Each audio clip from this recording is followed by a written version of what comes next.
Hello, we welcome you to Brian Cometh. Glad to have you with us today. I'd like to invite you to write us this week. Mailing address is Post Office Box 508, Hillview, Kentucky 40129. Our email address is delatom@twc.com. And you may also watch the program on YouTube under Della Kirk Ministries. I'll be reading today from the book of Hebrews, chapter 2, starting verse 1. And when I finish, my wife, Reverend Della Kirk, will be coming to bring us today's music and message. Therefore, we ought to give more earnest heed to the things which we have heard, lest at any time we should let them slip.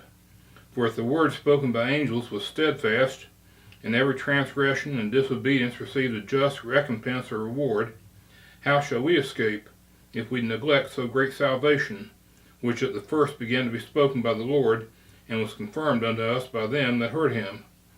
God also bearing them witness, both of signs and wonders, with divers miracles, and gifts of the Holy Ghost, according to his own will.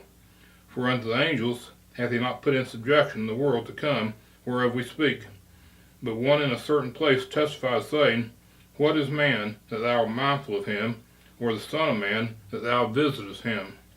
Thou makest him a little lower than the angels, thou crownest him with glory and honor, and didst set him over the works of thy hands. Thou hast put all things under his feet, for in that he put all in subjection under him. He left nothing that is not put under him. But now we see not yet all things put under him, but we see Jesus, who was made a little lower than the angels for the suffering of death, crowned with glory and honor, that he by the grace of God should taste death for every man. For it became him for whom are all things, and by whom all are all things, in bringing many sons unto glory, to make the captain of their salvation perfect through sufferings. For both he that sanctifieth and they who are sanctified are all of one, for which cause he is not ashamed to call them brethren, saying, I will declare thy name unto my brethren in the midst of the church, while I sing praise unto thee. And again I will put my trust in him.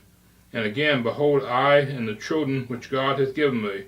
For as much then as the children are partakers of flesh and blood, he also himself likewise took part of the same, that through death he might destroy him that had the power of death, that is, the devil, and deliver them who through fear of death were all their lifetime subject to bondage. For verily he took not on him the nature of angels, but he took on him the seed of Abraham. Wherefore in all things it behooved him to be made like unto his brethren, that he might be a merciful and faithful high priest in things pertaining to God, to make reconciliation for the sins of the people. For in that he himself has suffered being tempted, he is able to succor them that are tempted. Now here's my wife Della, and she'll bring us today's music and message.